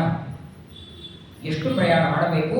ಕೊನೆಗೆ ವಿಚಿತ್ರ ಅಂದ್ರೆ ನಕುಲ ಸಹದೇವನಿಗೂ ಕಾಲು ನೋಯಿಸ್ತಾ ಇದೆ, ದ್ರೌಪದಿಗೂ ಕಾಲು ನೋಯಿಸ್ತಾ ಇದೆ. ಏನ್ ಮಾಡೋದು ಈಗ? ಆಗ ಭೀಮಸೇನ ದೇವರಂತಾರೆ, ಒಂದು ಕೆಲಸ ಮಾಡಲಿ, ನಕುಲ ಸಹದೇವರು ದ್ರೌಪದಿಯನ್ನ ಕರ್ಕೊಂಡು ಇಲ್ಲೇ ಬದರಿಕಾಶ್ರಮದಲ್ಲೇ ಇರಲಿ, ನಾವು 3 ಹೋಗಿ ಬರ್ತೇವೆ. ನಾನು, ಧರ್ಮರಾಜ ಹಾಗೂ ಲೋಮಶ ಋಷಿಗಳು 3 ಜನ ತ್ರಯೋವಯಂಗ ಮಿಶ್ರಾಮಃ ಲಘುದ್ವಾರಾಯ ತೌವ್ರತಾಃ. ನಮಗೇನು ಬಹಳ ಆಹಾರ ಬೇಕು ಅಂತಿಲ್ಲ, ನಾವು ಗಂಧಮಾದನ ಪರ್ವತಕ್ಕೆ ಹೋಗಿ ಬರ್ತೇವೆ ಅಂತಂದಾಕ್ಷಣ ಧರ್ಮರಾಜ ಬೇಡ ಅಂತಾನೆ. ವನವಾಸಕ್ಕೆ ಎಲ್ಲರೂ ಕೂಡಿ ಬಂದೀವಿ, ಎಲ್ಲಿ ಹೋದ್ರು ಎಲ್ಲರೂ ಸೇರಿ ಹೋಗ್ಬೇಕು. ಅಷ್ಟಕ್ಕೂ ದ್ರೌಪದಿಯನ್ನ ಇಬ್ಬರು ತಮ್ಮಂದ್ರನ್ನ ಇಲ್ಲಿ ಬಿಟ್ಟು ಹೋಗುವುದು ಸರಿಯಲ್ಲ. ದುರ್ಯೋಧನನ ಅನುಚರ ಎಲ್ಲಿರ್ತಾರೆ ಗೊತ್ತಿಲ್ಲ, ಎಲ್ಲ ಕಡೆಗೆ ಸೈನಿಕರನ್ನ ಇಟ್ಟಿರ್ತಾರೆ. ಮತ್ತೆ ಯಾವುದೇ ಆಪತ್ತು ದ್ರೌಪದಿಗೆ ಬರೋದನ್ನ ನಾನು ಸಹ ಮಾಡೋದಿಲ್ಲ. ಈಗಾಗಲೇ ದ್ರೌಪದಿ ಬಹಳ ನೊಂದಿದ್ದಾಳೆ, ಅವಳನ್ನು ಬಿಟ್ಟು ಹೋಗೋದು ಬೇಡ. ಬಿಟ್ಟು ಹೋಗೋದು ಬೇಡ ಅಂದ್ರೆ ಕರ್ಕೊಂಡು ಹೋಗೋದು ಹೇಗೆ? ನಡಿಲಿಕ್ಕಂತೂ ಆಗ್ತಾ ಇಲ್ಲ, ಆದರೆ ಹೊತ್ಕೊಂಡು ಹೋಗಬೇಕು. ಹೊತ್ಕೊಂಡು ಹೋಗೋರು ಯಾರು? ದ್ವಿಜಾಕಾಮಂ ನಿವರ್ತಂತಹ ಸರ್ವೇ ಚ ಪರಿವಾಚಾರಕಾಃ ಸುತೋ ಪುರೋಗಮಾಶ್ಚಯ್ಯ ಯಂ ಚ ಮನ್ನೇತವಾಂಗವನ್. ಇನ್ನೊಂದೇನಾಗಿತ್ತಂದ್ರೆ, ಆ ಗಂಧಮಾದನ ಪರ್ವತಕ್ಕೆ ಪಾಂಡವರು ಹೋಗುವಾಗ ಅನೇಕ ಜನ ಅವರ ಬೆನ್ನು ಹತ್ತಿದ್ದಾರೆ. ಜ್ಞಾನಿಗಳ ಜೊತೆಗೆ ಪಾತ್ರರ ಸಂಗಡ ಯಾತ್ರೆ ಮಾಡಿ ವಿಧಾತ್ರ ಪಿತನ ಗುಣ ಸ್ತೋತ್ರಗಳ ಜಗನ್ನಾಥದಾಸರಂತಾರಲ್ಲ, ಜ್ಞಾನಿಗಳ ಜೊತೆಗೆ ದೊಡ್ಡವರ ಜೊತೆಗೆ ಯಾತ್ರೆ ಮಾಡಬೇಕು. ಅನೇಕ ಜನ ರಾಜರು, ಬ್ರಾಹ್ಮಣರು, ಋಷಿಗಳು ಎಲ್ಲರೂ ಗಂಧಮಾದನ ಪರ್ವತಕ್ಕೆ ಹೋಗಬೇಕು.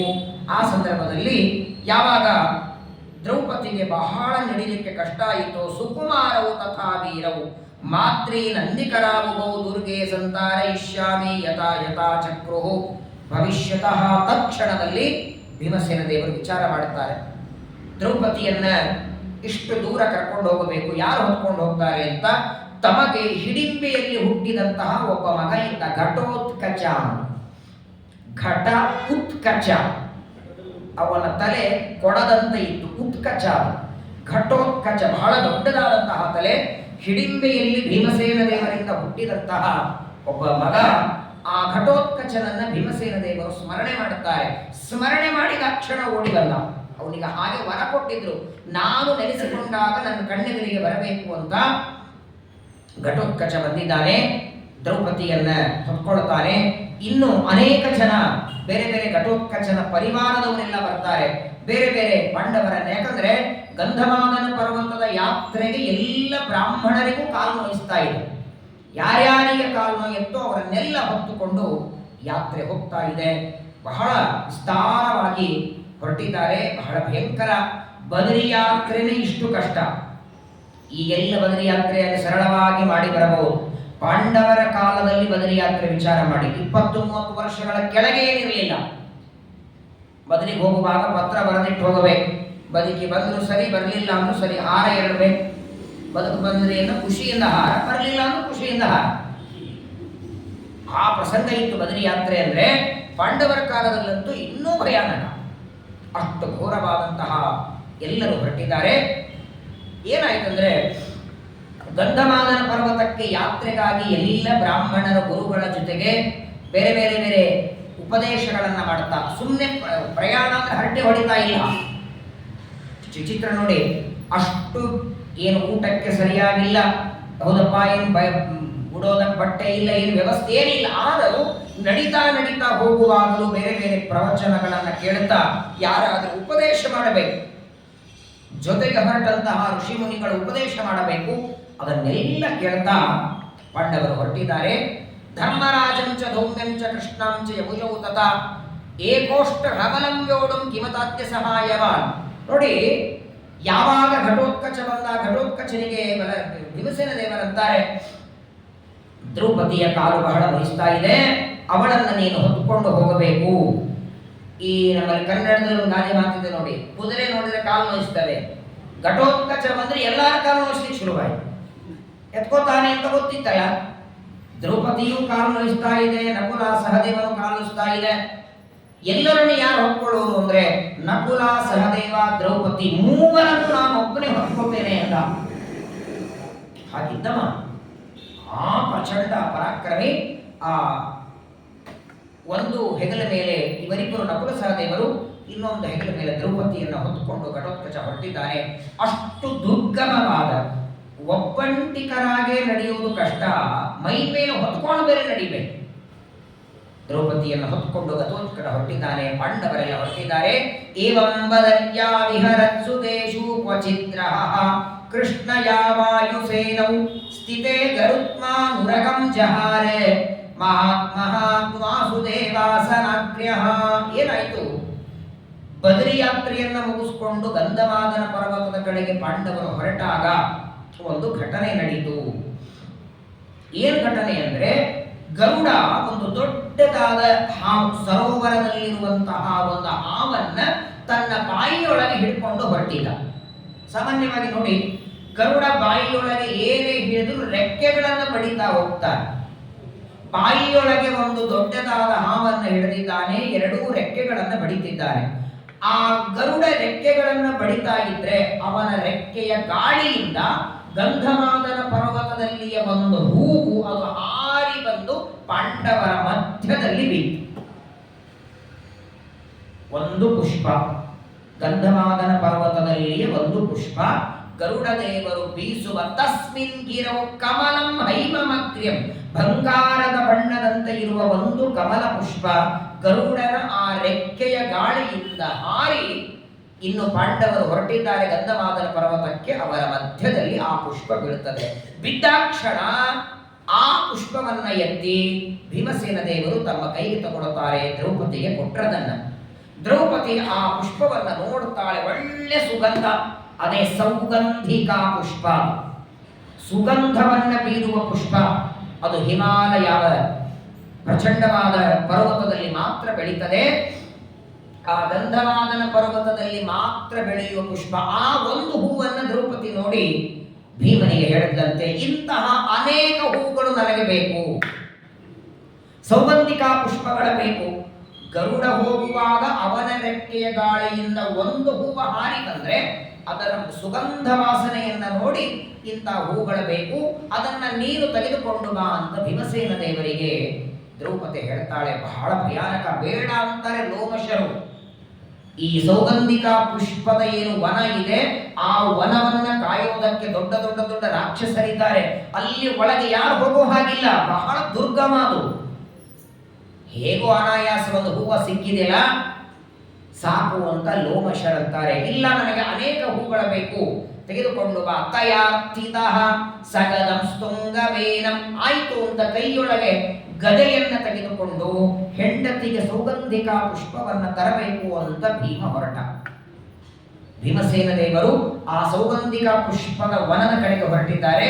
ಪಾಂಡವರು ಮಾತ್ರ ಗಂಧಮಾದನ ಪರ್ವತ ಕಡೆಗೆ ಹೊರಟಿದ್ದಾರೆ. ಪರ್ವತದ ಒಂದು ಭಾಗದಲ್ಲಿ ಆ ವನ ಇತ್ತು. ಎಲ್ಲರೂ ಬೇಡ ಅಂತಾರೆ, ಬಹಳ ಭಯಾನಕ, ಪ್ರಚಂಡವಾದ ಹುಲಿ, ಸಿಂಹ, ಚಿರತೆ, ಅಷ್ಟೇ ಅಲ್ಲ ದೈತ್ಯರೆಲ್ಲ ಇದ್ದಾರಲ್ಲಿ. ಇವತ್ತಿನವರೆಗೆ ಆ ಸೌಗಂಧಿಕಾ ಪುಷ್ಪದ ಸುತ್ತಮುತ್ತ ಯಾರು ಹೋದ್ರು ತಿರುಗಿ ಬಂದಿಲ್ಲ, ಬದುಕಿನೇ ಬಂದಿಲ್ಲ. ಯಾಕೆ ಹೋಗಬೇಕು ಅಂತ ಧರ್ಮರಾಜ ಎಷ್ಟು ಬೇಡ ಅಂತಾನೆ. ಆದರೂ ದ್ರೌಪದಿ ಅಪೇಕ್ಷೆ ಪಟ್ಟದ್ದಕ್ಕೆ ಆ ಸೌಗಂಧಿಕಾ ಪುಷ್ಪವನ್ನು ತರುವುದಕ್ಕೆ ಭೀಮಸೇನ ದೇವರು ಹೊರಟರಂತೆ. ತಮ ವೈಕ್ಷದ ಪಾಂಚಾಲಿ ದಿವ್ಯ ಗಂಧಂ ಮನೋಹರಂ. ಆ ಒಂದು ಹೂವು ಗರುಡನ ರೆಕ್ಕೆಯಿಂದ ಹಾರಿ ಬಂದ ಒಂದು ಹೂವನ್ನ ಮಾತ್ರ ಕೈಯಲ್ಲಿ ಹಿಡ್ಕೊಂಡು ಕೂತಿದ್ದಾಳೆ. ಇನ್ನೊಂದು ಸ್ವಲ್ಪ ಹೊತ್ತಿಗೆ ಅನೇಕ ಹೂಗಳನ್ನ ಭೀಮಸೇನ ದೇವರು ತಂದು ಕೊಡುತ್ತಾರೆ ಅಂತ ಅಪೇಕ್ಷೆಯನ್ನು ಇಟ್ಕೊಂಡಿದ್ದಾಳೆ.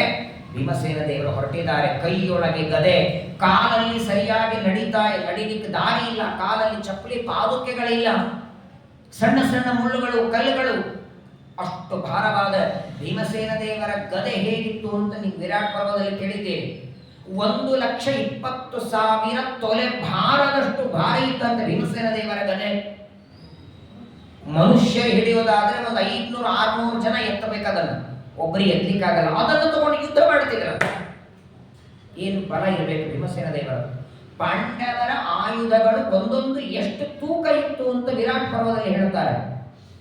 ಅರ್ಜುನನ ಗಾಂಡೀವ ಧನಸ್ಸು, ಭೀಮಸೇನ ದೇವರ ಗದೆ, ಧರ್ಮರಾಜನ ಬಿಲ್ಲು ಬಾಣಗಳು, ಅಷ್ಟು ಭಾರವಾದ ಗದೆಯನ್ನ ಹೆಗಲ ಮೇಲೆ ಇಟ್ಟುಕೊಂಡು ಭೀಮಸೇನ ದೇವರು ಆ ಸೌಗಂಧಿಕಾ ಪುಷ್ಪವನ್ನು ತರುವುದಕ್ಕೆ ಹೊರಟಿದ್ದಾರೆ. ಹೋಗಬೇಕಾದಾಗ ದಾರಿಯೊಳಗೆ ಭಯಂಕರವಾದಂತಹ ಕಲ್ಲುಗಳು, ದೊಡ್ಡ ದೊಡ್ಡ ಪರ್ವತಗಳು, ಆ ಪರ್ವತಗಳೆಲ್ಲ ದಾಟಿ, ಕಲ್ಲುಗಳನ್ನೆಲ್ಲ ದಾಟಿ ಭೀಮಸೇನ ದೇವರು ಹೊರಟಿದ್ದಾರೆ. ಹೋಗಬೇಕಾದಾಗ ಮಾತ್ರ ದಾರಿಯೊಳಗೆ ಅಡ್ಡವಾಗಿ ಒಂದು ದೊಡ್ಡದಾದ ಬಾಲವನ್ನ ಕಂಡಿದ್ದಾರೆ. ಭಯಾನಕವಾದ ಬಾಲ, ಒಂದು ಕಪಿ ಕೂತ್ಕೊಂಡಿದೆ, ಪ್ರಚಂಡವಾದಂತಹ ಕಪಿ. ಆ ಕಪಿಯ ಬಾಲ ಅಡ್ಡಾಗಿದೆ. ಆ ಬಾಲ ದಾಟ್ಕೊಂಡೇ ಹೋಗಬೇಕು ಸೌಗಂಧಿಕಾ ಪುಷ್ಪ ತರುವುದಕ್ಕೆ, ಬೇರೆ ದಾರಿ ಇಲ್ಲ. ಆ ಕಪಿ ಬೇರೆಯಲ್ಲ, ಈ ಭೀಮನ ಮೊದಲನೇ ಅವತಾರ ಹನುಮಂತ, ಶ್ರೀರಾಮದೂತ. ರಾಮನ ಸೇವೆಯನ್ನ ಮಾಡಿದ ಹನುಮಂತನಿಗೆ ರಾಮದೇವರು ಗಂಧಮಾದನ ಪರ್ವತದಲ್ಲಿ ನನ್ನ ಸೇವೆ ಮಾಡ್ತಾ ಇರು ಅಂತ ಕಳಿಸಿದ್ರು. ವಿಚಾರ ಮಾಡಿ, ತ್ರೇತಾಯುಗದಲ್ಲಿ ಅವತಾರ ಮಾಡಿದ ಹನುಮಂತ ದ್ವಾಪರದಲ್ಲಿ ಭೀಮಸೇನ ದೇವರು ಆಗ ಸೌಗಂಧಿಕಾ ಪುಷ್ಪ ತರೋದಕ್ಕೆ ಬರುವಾಗ ಎಷ್ಟು ವಯಸ್ಸಾಗಿತ್ತವರಿಗೆ, ಅಷ್ಟು ಮುದಿಯಾದ ವಯಸ್ಸಿನ ಹನುಮಂತ. ಅಡ್ಡ ಬಾಲ ಹಾಕಿದ್ದಾರೆ, ಬಾಲವನ್ನ ಅಡ್ಡ ಹಾಕಿ ಕೂತ್ಕೊಂಡಿದ್ದಾರೆ. ಭೀಮಸೇನ ದೇವರು ಯಾರಪ್ಪ ಇದು ಅಂತಾರೆ. ಇದೇ ದಾರಿಯಿಂದ ಹೋಗಬೇಕು, ಬೇರೆ ದಾರಿಯಿಂದ ಹೋಗ್ಲಿಕ್ಕೆ ಸಾಧ್ಯವಿಲ್ಲ. ಕೇಳಿದ್ರಂತೆ, ಏತಶ್ರುತ್ವಾ ವಚಸ್ತಸ್ಯ ವಾನರೇಂದ್ರಸ್ಯ ಧೀಮತಃ. ಆ ಹನುಮಂತ ದೇವರು ಮಾತಾಡ್ತಾರೆ, ಯಾರಪ್ಪ ನೀನು, ಎಲ್ಲಿ ಹೊರಟಿದ್ದಿ, ಇದೇನು ಒಳ್ಳೆ ಅರಣ್ಯ ಕೊಂಡಿದ್ದೀಯಾ, ಭಯಾನಕ ಅರಣ್ಯ, ಮನುಷ್ಯರು ವಾಸ ಮಾಡೋದಕ್ಕೆ ಯೋಗ್ಯರಲ್ಲ, ನಮ್ಮಂತಹ ಕಪಿಗಳು ಮಾತ್ರ ಇರಬಹುದಿಲ್ಲಿ, ಪ್ರಾಣಿ ಪಕ್ಷಿಗಳು ವಾಸ ಮಾಡುವ ಈ ಅರಣ್ಯಕ್ಕೆ ಯಾಕೆ ಹೊರಟಿದ್ದಿ, ಏನು ಬೇಕಾಗಿದೆ. ವಾಸ್ತವಿಕವಾಗಿ ಅಲ್ಲಿ ಅವರಿಬ್ಬರ ಮಾತು ನೀವು ಕೇಳಿದರೆ ಒಬ್ಬರ ಪರಿಚಯ ಒಬ್ಬರಿಗೆ ಇಲ್ಲದೆ ಇದ್ದಂಗೆ ಮಾತಾಡ್ತಾರೆ. ನೀನ್ಯಾರು ಅಂತ ಹನುಮಂತ ಕೇಳ್ತಾನೆ, ನಾನು ಭೀಮ ಅಂತಲೇ ಹೇಳ್ಕೊತಾನೆ, ನಾನೊಂದು ಕಪಿ ಅಂತಾನೆ. ಅವರಿಬ್ಬರ ಮಾತುಗಳನ್ನ ಕೇಳಿದರೆ ಸ್ವಲ್ಪ ನಮಗೆ ಸಂದೇಹ ಬರ್ತದೆ. ಮಧ್ವಾಚಾರ್ಯರಂತಾರೆ, ಸಾಮಾನ್ಯವಾಗಿ ದೇವತೆಗಳು ಭೂಮಿಗೆ ಬಂದಾಗ ಹೀಗೆ ಒಬ್ಬರೇ ದೇವತೆಗಳು ಎರಡು ರೂಪದಲ್ಲಿ ಗೊತ್ತಿಲ್ಲದೆ ಇದ್ದಂಗೆ ಮಾತಾಡ್ತಾರೆ. ಯಾಕಂದ್ರೆ ಅಜ್ಞಾನಿಗಳಿಗೆ ಮೋಹ ಬರಲಿಕ್ಕೆ. ಏನು, ಹನುಮಂತ ಬೇರೆಯಲ್ಲ, ಭೀಮಸೇನ ದೇವರ ಬೇರೆಯಲ್ಲ, ಇಬ್ಬರಲ್ಲಿ ಬಲನೂ ಅಷ್ಟೇ ಇದೆ. ದೇಹ ಬಲ, ಮನೋಬಲ, ಜ್ಞಾನ ಬಲ ಇಬ್ಬರಲ್ಲೂ ಸಮಾನವಾಗಿದೆ, ಮಾತಿಲ್ಲ. ಆದರೂ ಇಬ್ಬರು ಹೇಗೆ ಮಾತಾಡ್ತಿದ್ದಾರೆ, ಒಬ್ಬರಿಗೊಬ್ಬರು ಗೊತ್ತಿಲ್ಲದೆ ಇದ್ದಾರೆ. ಕೋಭವಾನ್ ಕಿನ್ನಿಮಿತ್ತಂಬ ವಾನರಂ ವಪುರಾಶ್ರಿತ. ಭೀಮಸೇನ ದೇವರು ಕೇಳ್ತಾರಂತೆ, ಯಾರು ನೀನು, ಯಾಕೆ ಇಲ್ಲ ಅಡ್ಡಾಗಿದ್ದಿ, ಅಡ್ಡ ಬಾಲ್ ಹಾಕೊಂಡು ಕೂತಿದ್ದಿ, ಹೆಸರೇನು, ಯಾಕೆ ನೀನು ಕಪಿಯಾದಿ, ನಿನ್ನ ಮಾತು ನೋಡಿದ್ರೆ ಒಳ್ಳೆ ಬ್ರಾಹ್ಮಣ ಅನಿಸ್ತದೆ, ಒಳ್ಳೆ ಸ್ಪಷ್ಟವಾಗಿ ಮಾತಾಡ್ತಿ, ಯಾಕೆ ನೀನು ಹಾಗಿದ್ದಿ ಅಂದಾಗ ಆ ಕಪಿ ಹೇಳ್ತದೆ, ನಾನು ಹನುಮಂತ. ಬರೀ ನೀನು ಯಾರು ಅಂತ ಇಷ್ಟೇ ಕೇಳಿದ್ದಾರೆ ಹನುಮಂತ ಭೀಮಸೇನ ದೇವರು. ಯಾರು ನೀನು ಇಲ್ಲಿ ಯಾಕೆ ಕೂತ್ಕೊಂಡಿದ್ದಿ ಅಂತ ಭೀಮಸೇನ ದೇವರು ಕೇಳಿದ್ದಕ್ಕೆ ಇಡೀ ರಾಮಾಯಣ ಹೇಳಿಬಿಡ್ತಾ ಕಪಿ. 2 ನಿಮಿಷದ ರಾಮಾಯಣ, ಸಂಪೂರ್ಣ ರಾಮಾಯಣ ಹೇಳಿ ಮುಗಿಸ್ಬಿಡ್ತಾರೆ. ನಾನು ಹನುಮಂತ, ಅಂಜನಾದೇವಿ ಮತ್ತು ಕೇಸರಿಯ ಕಪಿಯಿಂದ ಅವತಾರ ಮಾಡಿ ಬಂದೆ. ನನ್ನ ಸ್ವಾಮಿಯಾದ ವೈಕುಂಠಾಧಿಪತಿಯಾದ ನಾರಾಯಣ ದಶರಥನ ಮನೆಯಲ್ಲಿ ರಾಮನಾಗಿ ಅವತಾರ ಮಾಡಿದ. 12, 13, 14 ವರ್ಷಗಳವರೆಗೆ ವನವಾಸ. 13 ವರ್ಷ ವನವಾಸ ಹೋದ್ಮೇಲೆ ಕೊನೆಯ ವರ್ಷ ವನವಾಸದಲ್ಲಿ ರಾವಣನ ತಂಗಿ ಶೂರ್ಪಣಖ ವಿವಾಹಕ್ಕಾಗಿ ರಾಮನಿಗೆ ಪ್ರಾರ್ಥನೆ ಮಾಡಿದ್ಲು. ಅವಳ ಮೂಗು ಮತ್ತು ಕಿವಿಯನ್ನ ಲಕ್ಷ್ಮಣ ಕತ್ತರಿಸಿದ. ಆ ಕೋಪದಿಂದ ಸೀತಾದೇವಿಯನ್ನು ಅಪಹಾರ ಮಾಡುವಂತೆ ಆ ಶೂರ್ಪಣಖ ಅಣ್ಣನಾದ ರಾವಣನಿಗೆ ಪ್ರಚೋದನೆ ಮಾಡಿದ್ಲು. ರಾವಣ ಮಾರೀಚನನ್ನ ಕಳಿಸಿ ಗಂಗಾರ ಜಿಂಕೆಯಾಗುವಂತೆ ಮಾಡಿ ಆ ಹನುಮಂತ ಯಾವ ಸೀತಾದೇವಿಯನ್ನು ಅಪಹಾರಕ್ಕಾಗಿ ಬಂದ. ರಾವಣ ನಿಜವಾದ ಸೀತೆಯನ್ನು ಕರ್ಕೊಂಡು ಹೋಗಲಿಲ್ಲ, ಕೈಲಾಸಕ್ಕೆ ಹೋಗ್ತಾಳೆ. ನಿಜವಾದ ಸೀತಾದೇವಿ ಕೈಲಾಸಕ್ಕೆ, ಸೀತಾ ಆಕೃತಿಯನ್ನ ರಾವಣ ತೆಗೆದುಕೊಂಡು ಹೋದ. ಆ ಸೀತಾದೇವಿಯ ಸಂದರ್ಶನಕ್ಕೆ ನಾನು ಹೋಗಿ ಬಂದೆ ಲಂಕಾಪಟ್ಟಣಕ್ಕೆ. ಲಂಕಾಪಟ್ಟಣಕ್ಕೆ ಹೋಗಿ ಸೀತಾ ಸಂದರ್ಶನ ಮಾಡಿ ಅಶೋಕವನ ಧ್ವಂಸ ಮಾಡಿ ಬಾಲಕ್ಕೆ ಬೆಂಕಿ ಹಚ್ಚಿಕೊಂಡು ಅದೇ ಬಾಲದ ಬೆಂಕಿಯಿಂದ ಲಂಕಾಪಟ್ಟಣ ಸುಟ್ಟು ಮತ್ತೆ ರಾಮನಿಗೆ ಸೀತಾದೇವಿಯ ವಾರ್ತೆ ಹೇಳಿದೆ. ಎಲ್ಲ ಕಪಿಗಳು ಸೇರಿ ಸಮುದ್ರದ ಮೇಲೆ ಸೇತುವೆಯನ್ನು ಕಟ್ಟಿ ರಾಮದೇವರು ಲಕ್ಷ್ಮಣನಿಂದ ಕೂಡಿ ಲಂಕಾಪಟ್ಟಣಕ್ಕೆ ಬಂದು ಘನಘೋರ ಯುದ್ಧ ಮಾಡಿ ರಾವಣ ಕುಂಭಕರ್ಣನ ಸಂಹಾರ ಮಾಡಿ ವಿಭೀಷಣನಿಗೆ ಪಟ್ಟಾಭಿಷೇಕ ಮಾಡಿ ಸೀತಾದೇವಿಯನ್ನು ಅಗ್ನಿ ಪ್ರವೇಶ ಮಾಡಿ ಪುಷ್ಪಕ ವಿಮಾನದಲ್ಲಿ ಲಂಕಾಪಟ್ಟಣದಿಂದ ಅಯೋಧ್ಯೆಗೆ ಬಂದರು. ರಾಮ ಹೇಳಿ ಮುಗಿಸ್ಬಿಟ್ಟ. ಅಷ್ಟೊತ್ತು ತಾಳ್ಮೆ ಭೀಮನಿಗೂ ಇತ್ತಲ್ಲ. ಅಲ್ಲಿ ನೀನು ಯಾರು ಅಂತ ಕೇಳಿದ್ದಕ್ಕೆ ನಾನು ಹನುಮಂತ ಅಂತ ಹೇಳಿಲ್ಲ. ಸಮಗ್ರವಾದ ರಾಮ ಕಾರ್ಯವನ್ನ ತಾನು ಮಾಡಿದ್ದು, ರಾಮನ ಸೇವೆ ಮಾಡಿದ್ದು. ಭೀಮಸೇನ ದೇವಿಗೆ ಸಂತೋಷ ಆಯಿತಂತೆ. ರಾಮನ ಸೇವೆ ಮಾಡಿದ್ದಿ ಅಂತ ಬಹಳ ಸಂತೋಷವಾಗಿ, ಸರಿಯಪ್ಪ ನಿನ್ನ ದರ್ಶನ ಆಯಿತು, ನನಗೆ ಬಹಳ ಆನಂದ ಆಯಿತು ಅಂತ ಭೀಮ ಅಂದ್ರೆ, ನೋಡು ನಿನ್ನ ನೋಡಿದ್ರೆ ಒಳ್ಳೆಯ ತರ ಕಾಣಿಸ್ತಿ, ಇನ್ನು ಮುಂದೆ ಹೋಗ್ಬೇಡ, ಇಲ್ಲಿವರೆಗೆ ಬಂದಿದ್ದಿ ಸರಿ, ಇಲ್ಲಿವರೆಗೆ ನೀನು ಯಾತ್ರೆ ಮಾಡ್ಕೊಂಡು ಬಂದಿದ್ದಿ, ಇದರ ಮುಂದೆ ಹೋಗ್ಬೇಡ, ಇದರ ಮುಂದೆ ಮನುಷ್ಯರು ಹೋಗುವುದಕ್ಕೆ ಯೋಗ್ಯವಲ್ಲ. ಹುಲಿ ಸಿಂಹ ಚಿರತೆಗಳಿದೆ, 100 ಕ್ರೂರ ಪ್ರಾಣಿಗಳು ದೈತ್ಯರೆಲ್ಲ ಇದ್ದಾರೆ, ಯಾಕೆ ಹೋಗ್ಬೇಕು ನೀನು? ಭೀಮಸೇನ ದೇವರಂತಾರೆ, ನನಗೆ ಅವಶ್ಯಕವಾಗಿ ಹೋಗ್ಬೇಕಾಗಿದೆ, ನನ್ನ ಹೆಂಡತಿಗೆ ಸೌಗಂಧಿಕಾ ಪುಷ್ಪ ಬೇಕು, ಅದನ್ನು ತರೋದಕ್ಕೆ ನಾನು ಹೋಗಬೇಕು, ದಾರಿ ಬಿಡು ಅಂತ. ದಾರಿ ಬಿಡು ಅಂದ್ರೆ ಹನುಮಂತ ದೇವರು ನಾನೇ ದಾರಿಗೆ ಅಡ್ಡಾಗಿದ್ದೀನಿ ಅಂದ್ರು. ನೀನ್ ಅಡ್ಡಾಗಿಲ್ಲ, ನಿನ್ನ ಬಾಲ ಇಷ್ಟು ಉದ್ದಾಗಿದೆಯಲ್ಲ, ಆ ಬಾಲವನ್ನ ದಾಟಿ ನಾನು ಹೋಗಬೇಕು. ನೀನು ಸ್ವಲ್ಪ ಬಾಲ ಎತ್ತಿದ್ರೆ ನಾನು ಹೋಗಬಲ್ಲೆ, ಯಾಕಂದ್ರೆ ನೀನು ಅಡ್ಡ ಬಾಲ ಹಾಕಿದ್ದಿದ್ರೆ ಬಿಟ್ಟರೆ ದಾರಿನೇ ಇಲ್ಲ.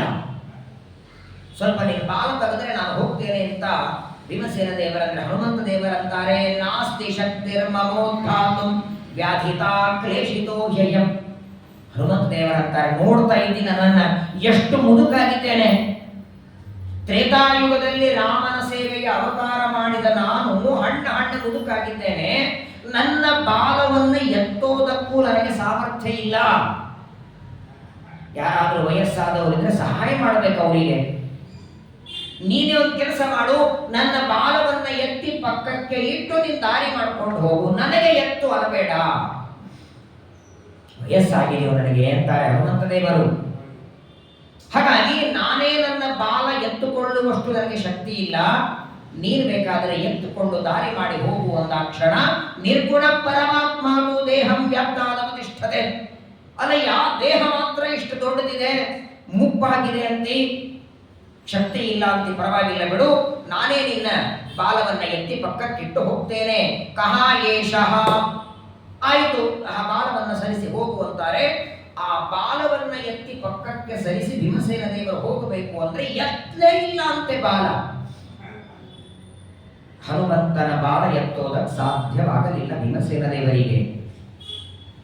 ತ್ರಿವಿಕ್ರಮ ಪಂಡಿತಾಚಾರ್ಯರು ಇದನ್ನ ಹೇಳ್ತಾರೆ, ಗಚ್ಚನ್ ಸೌಗಂಧಿಕಾರ್ಥಂ ಪಥಿ ಸ ಹನುಮತ ಪುಚ್ಛಮಚ್ಚಸ್ಯ ಭೀಮಃ ಪ್ರೋದ್ಧರ್ತುಂ ನಾಶಕತ್ಸ ತ್ವಮಮುರು ವಪುಷಾ ಭೀಷಯಾಮಾಸ ಚೇತಿ ಪೂರ್ಣಜ್ಞಾನಂ ಚ ದೋಸ್ತೆ ಗುರುತಮ ವಪುಷೋ ಶ್ರೀಮದಾನಂದ ತೀರ್ಥ ಕ್ರೀಡಾ ಮಾತ್ರಂ ತದೇತತ್. ಕೇವಲ ಕ್ರೀಡಾ, ಮೇಲ್ನೋಟಕ್ಕೆ ಜನರಿಗೆಲ್ಲ ಅನಿಸಬೇಕು ಹನುಮಂತನ ಬಾಲ ಎತ್ತೋದಕ್ಕೆ ಭೀಮನಿಗೆ ಆಗಲಿಲ್ಲ. ಇಬ್ಬರು ಬೇರೆ ಅಲ್ಲ, ಇಬ್ಬರ ಶಕ್ತಿ ಇಬ್ಬರ ಸಾಮರ್ಥ್ಯ ಒಂದೇ.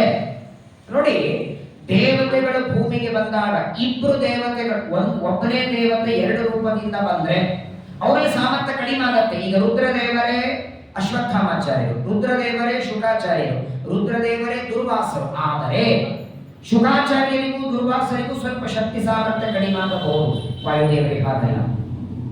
ಅವರ ಮೂಲ ರೂಪದಲ್ಲಿ, ಅವತಾರ ರೂಪದಲ್ಲಿ ಶಕ್ತಿ ಸಾಮರ್ಥ್ಯ ಜ್ಞಾನ ತೇಜಸ್ಸು ಎಲ್ಲ ಸಮಾನ. ಎತ್ತುಕೊಂಡು ಹೋಗು, ನೀನೇ ದಾರಿ ಮಾಡಿಕೊಂಡು ಹೋಗು ಅಂತಾರೆ. ಯತ್ಯಾಗಮೈರ್ನ ವಿದ್ಯಾಂಚ ತಮಹಂ ಬಹುರಾನನಂ.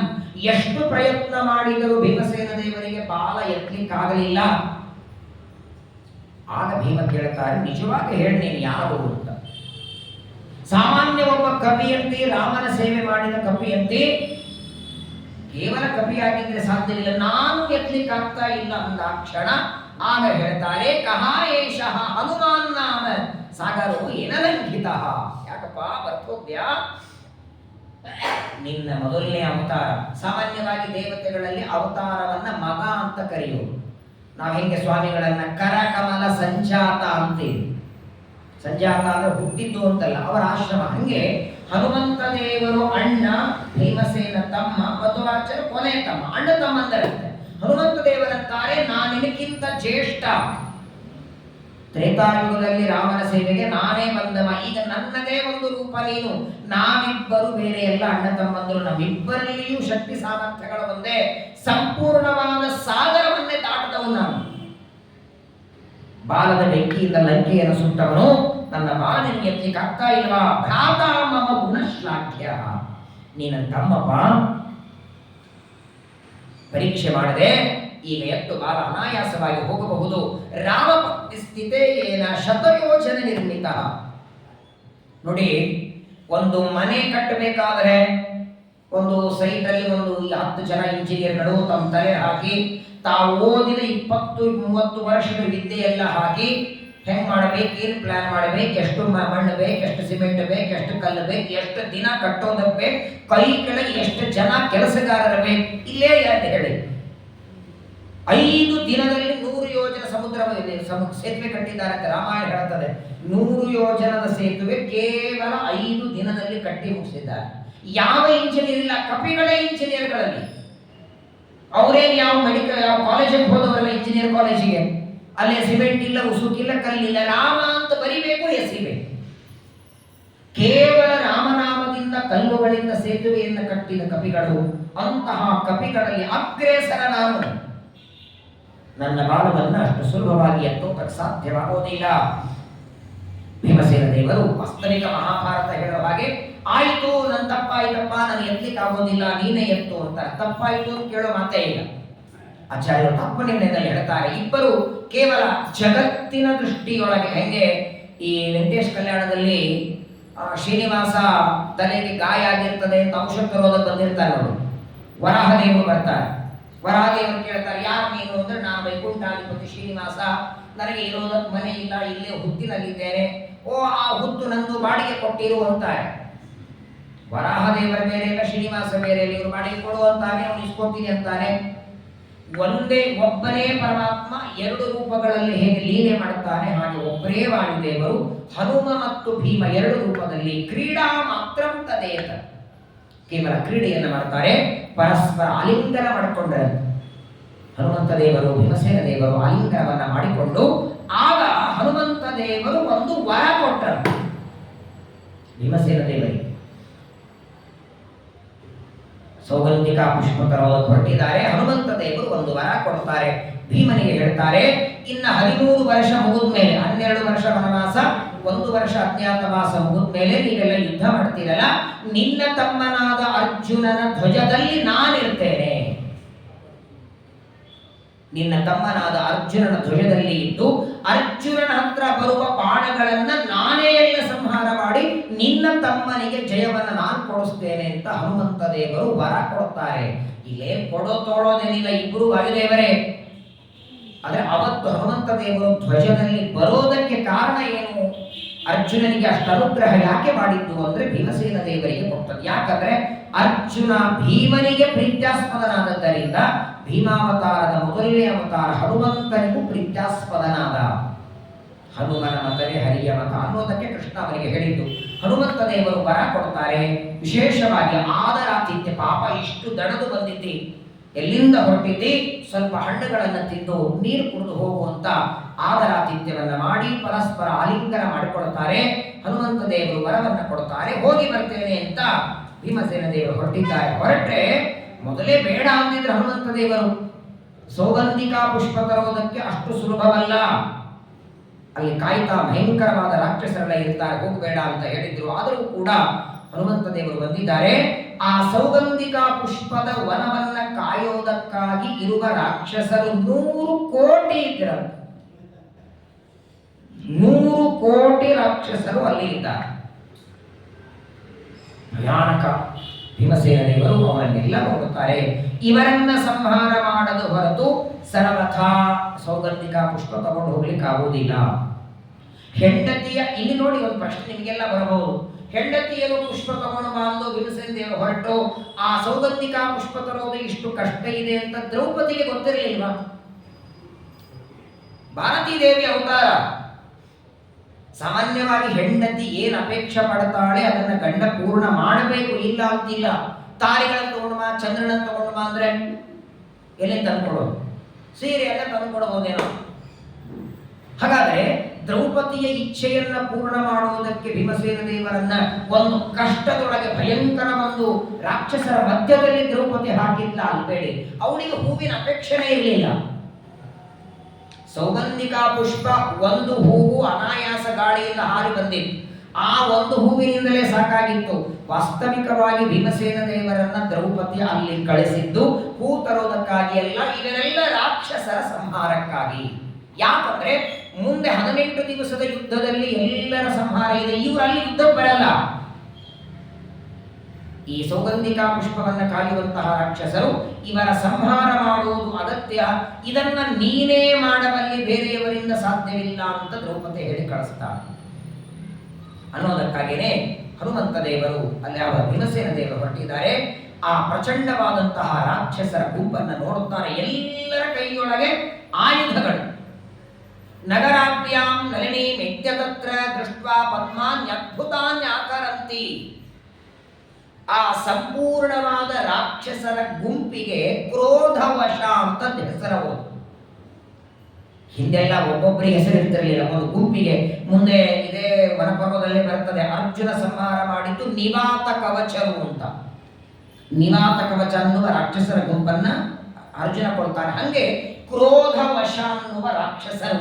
ಆಚಾರ್ಯರು ಹೇಳ್ತಾರೆ, ಶ್ರೀಮದಾಚಾರ್ಯರು, ನ್ಯವಾರಯನ್ ಕ್ರೋಧವಶ ಸಮೇತ ಶತಂ ಸಹಸ್ರಾಣ್ಯಯುತಾನಿ ಸಂಖ್ಯೆ.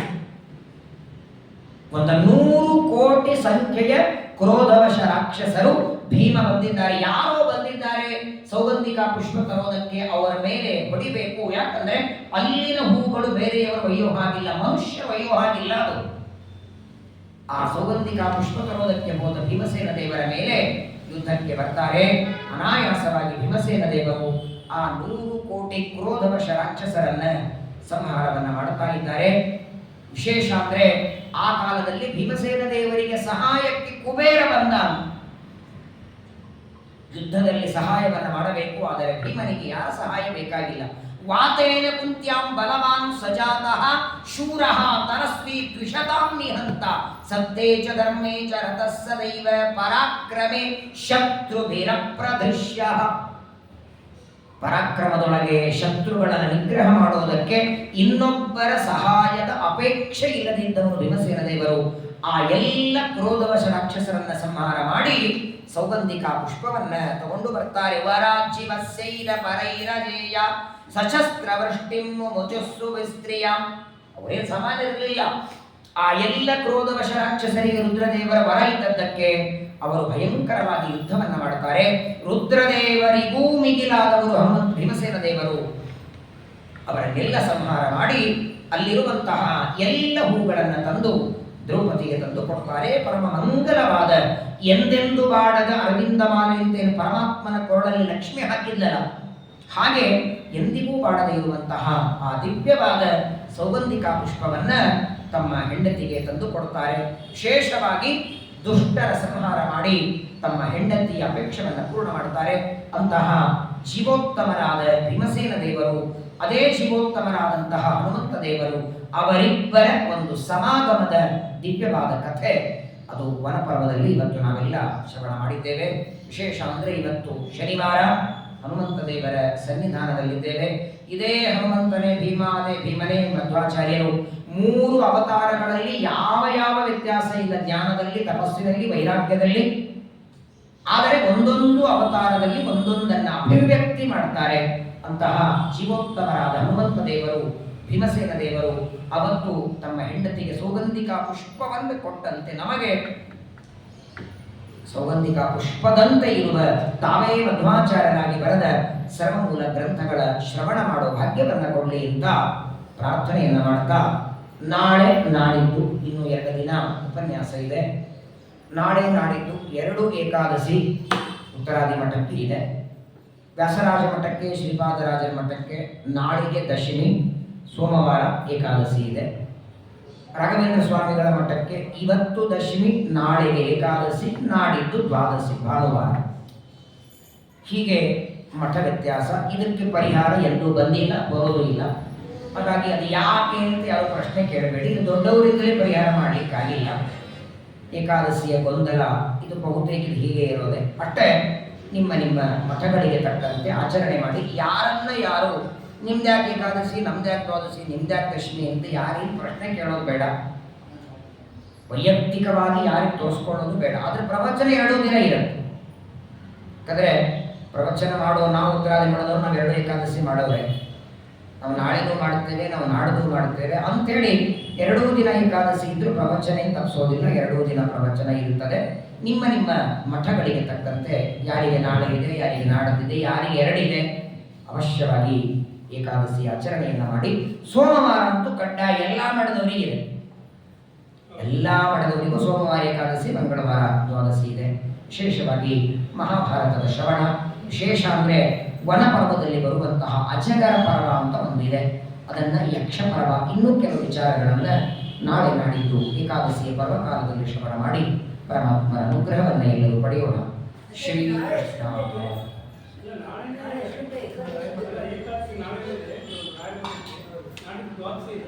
9:45 ನಂತರ. ಅದಕ್ಕೆ ಹೇಳಿದ್ನಲ್ಲ, ಇವತ್ತು ಅಲ್ಲ, ಇವತ್ತು ಹೇಗೋ ಎಲ್ಲರೂ ದಶಮಿ ಊಟ ಮಾಡಿರಿ. ನಾಳೆಗೆ ವ್ಯಾಸರಾಜ ಮಠಕ್ಕೋ ಶ್ರೀಪಾದರಾಜ ಮಠಕ್ಕೆ ಹೋಗಿ ದಶಮಿ ಆಚರಣೆ ಆಗತ್ತೆ. ನಾಡಿದ್ದು ರಾಯರ ಮಠಕ್ಕೆ ಹೋಗ್ಬಿಡ್ರಿ, ಪಾರಣಿ ಆಗತ್ತೆ. ಮಂಗಳವಾರ ಉತ್ತರಾದಿ ಮಠಕ್ಕೂ ಪಾರಣಿ ಆಗತ್ತೆ. ದಿನ ಒಂದು ಕಡೆ ಊಟ ಆಗುತ್ತೆ. ಏಕಾದಶಿ ಅವಶ್ಯನೇ ಬರುತ್ತೆ. ಪರಾಭವ ನಾಮ ಸಂವತ್ಸರ, ದಕ್ಷಿಣಾಯನ, ವರ್ಷ ಋತು, ಶ್ರಾವಣ ಮಾಸ, ಶುಕ್ಲ ಪಕ್ಷ. ನಾಳೆಗೆ ಭಾನುವಾರ ಏಕಾದಶಿ. ಕೆಲವು ಮಠಗಳಿಗೆ ದಶಮಿ. ಮೂಲ ನಕ್ಷತ್ರ ವಿಷ್ಕಂಭ ಯೋಗ, ವಣಿಕಕರ. ಶ್ರೀಕೃಷ್ಣ. ಹರೇ ಶ್ರೀನಿವಾಸ. ಉಪಕರ್ಮ